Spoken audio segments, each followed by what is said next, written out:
Akkataan jedhan kun. Wabuma tana baanan.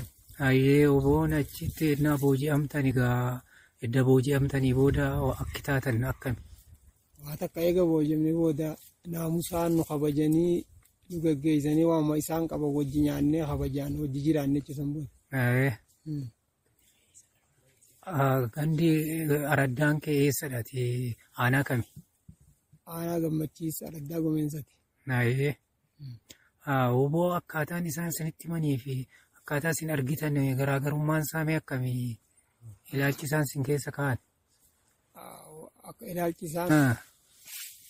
Ilaalchi isaan nu keessa kaa'an namoonni nama dhiiftu yanii nu qabnaan booji'amnaan nun xuyne. Haala gaarii wajji jiraanne nun xuyne ilaalchi isaan baruu nu keessa kaa'an sun hin jiru. Hin jiru jechuudha. Amma. Namoonni Oromoodha. Takka nama keenya waan uumu. Amma carraa argattanii otoo gadhiifamtanii maal fayyadamuu dandeessu? Amma carraa argannee gadhiifamne maatuma teenyatti gallee nagaan maatii teenya jiraachifatu malee hara biraa wanni gargaaru hin jiru tokko gana. Isa oboo akka diinaatti ilaaltan obboleessa keessan ta'uu fira keessan ta'uu akka Oromoof manaa bahe ta'uu hubattanii jirtu amma? Har'a adda baafanne kana. Garuu osoo hin beekin guddoo turre. Ati eenyu maqaan kee haa? Ibra. Jedhi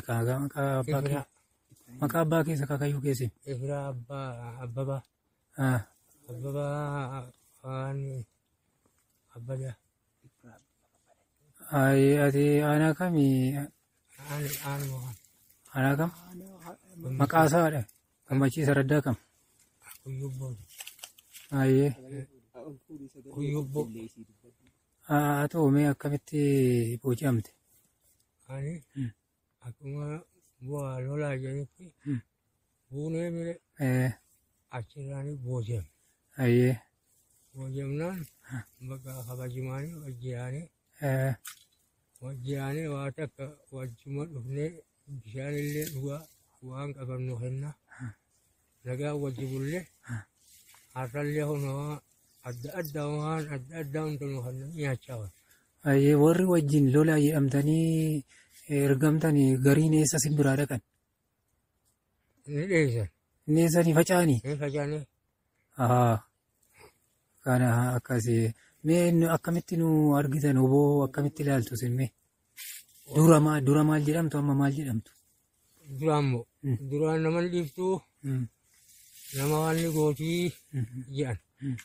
Kunoo kaleetti dhufnaan waan sanii sin agarree namnummaan akka isiitu hin jiru numaa keessa jirru tanarra inumaa mahabbaan karaa kanaa nu qabdee inumaa.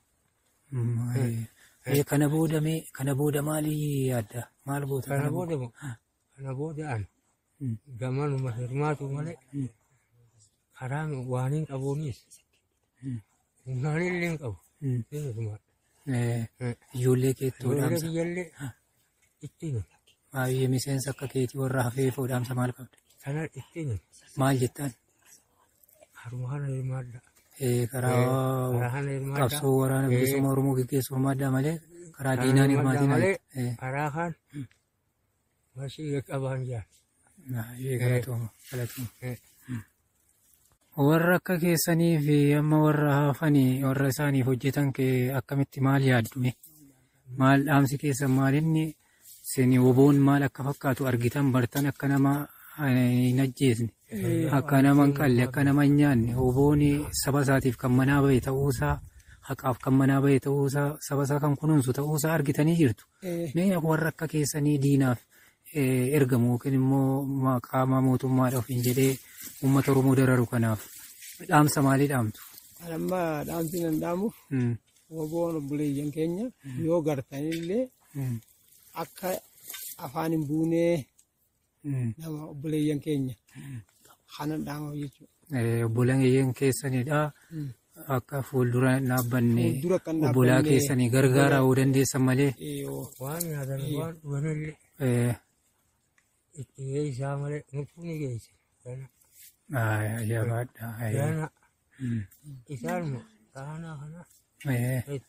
Ijoollee keessan amma akkamitti guddistu ijoollee keessan amma?